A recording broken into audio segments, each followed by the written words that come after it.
Welcome to Fluent Phonics.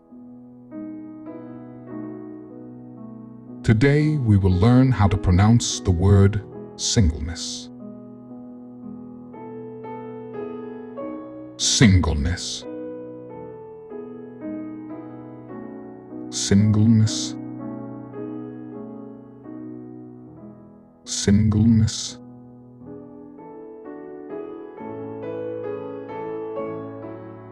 Here's an example of how one might use it in a sentence. After years of being in relationships, she finally embraced her singleness and focused on personal growth and development.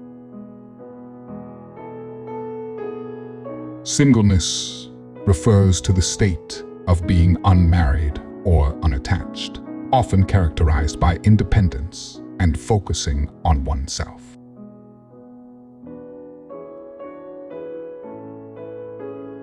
Thank you for your time. If you enjoyed this, please like and subscribe for further content.